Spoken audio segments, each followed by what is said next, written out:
guys, so today I have my next edition of Reader Rewind for you. This is 2011, which is going to be a very interesting year to talk about. So let's go ahead and get started.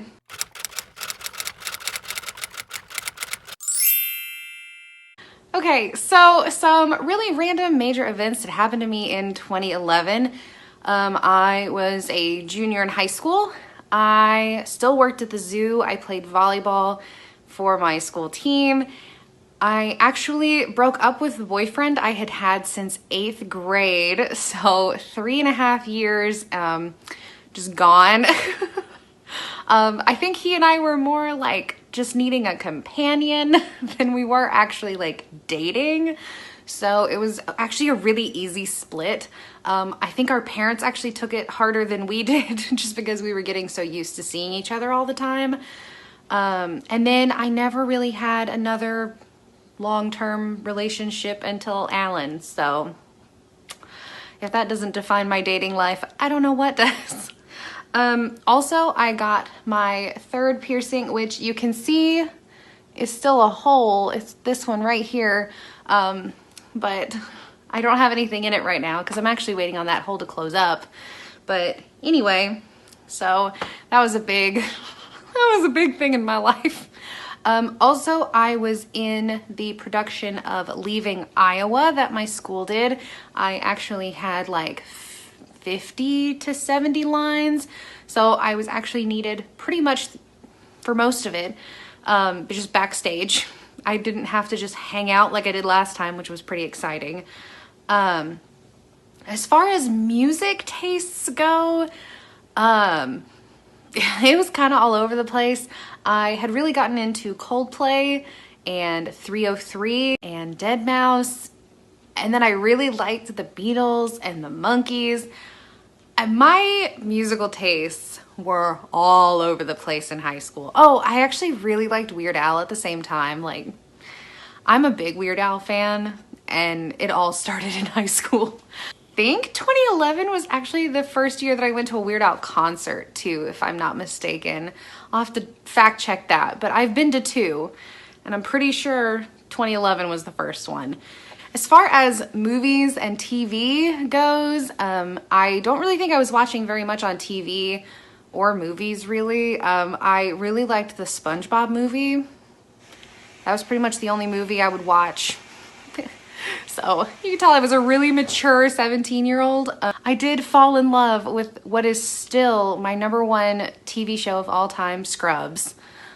Like, I absolutely love Scrubs. It is amazing. There is no better thing than like early 2000s, just like reality TV that's not reality TV, like very sitcom-y. I loved it. It was basically like a Grey's Anatomy ripoff where everybody was like actually terrible at their jobs. And if you all have not seen Scrubs, I need you all to go watch it so I have somebody to talk to. This was also the year that I really got into like anime and manga, and I don't really know where that came from besides the fact that like my best friend was really into it at the time. She had been into it since like 6th grade, and I'm really not sure why I didn't pick it up until now, but 2011 was like a hardcore year for Casey. Speaking of like manga, my reading tastes were heavy manga, comic books, stuff like that. Then I was also reading a bunch of classics. Like, I'm pretty sure I read Frankenstein this year, Animal Farm again. I'm trying to think, Treasure Island. Like, I read a ton of classics during high school, and like, it's great, good for me, pat on the back, but it's a lot. And then I do remember I continued on in the Mortal Instruments series, and I was also a really big fan of, do you all know they're books about witches? I think they're called Sweep. If I can find a picture, I'll pop it up right here. But they were like bound together in 3 books, all in one book. And they had like really gorgeous kind of like Wiccan covers to them. I absolutely adored them, and I thought they were really cool. I remember reading almost every single one of those that year. And I'm pretty sure everybody at my tiny Christian school thought I was like actually the devil.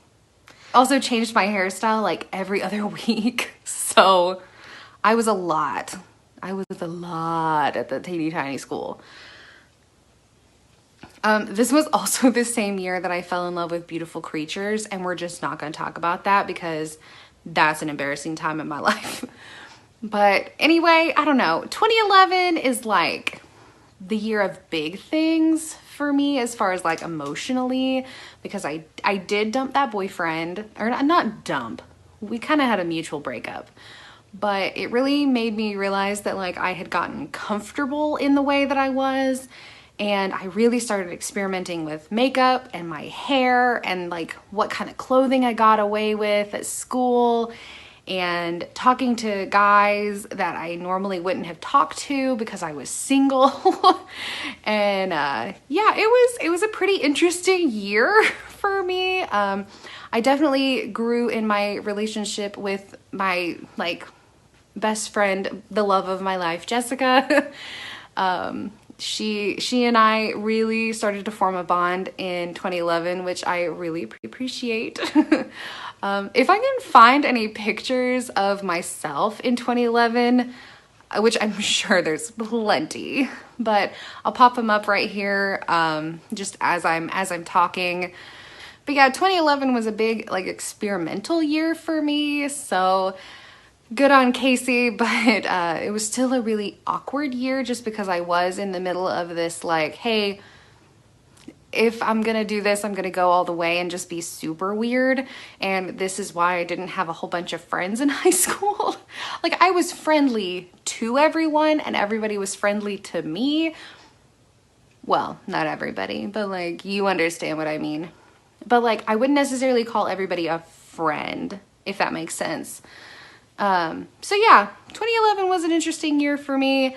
My reading tastes have gotten so vastly different than what they were back then. But yeah, if you all would like to talk about how you were in 2011 down below, or if some of the things that I've said have been surprising, I would definitely like to chat with you all down below. I think it's really fun to kind of dive into my past a little bit. I think it's pretty funny, especially my reading tastes and like movies and music, and also to see all the different hairstyles I've had in the past, because there's a lot.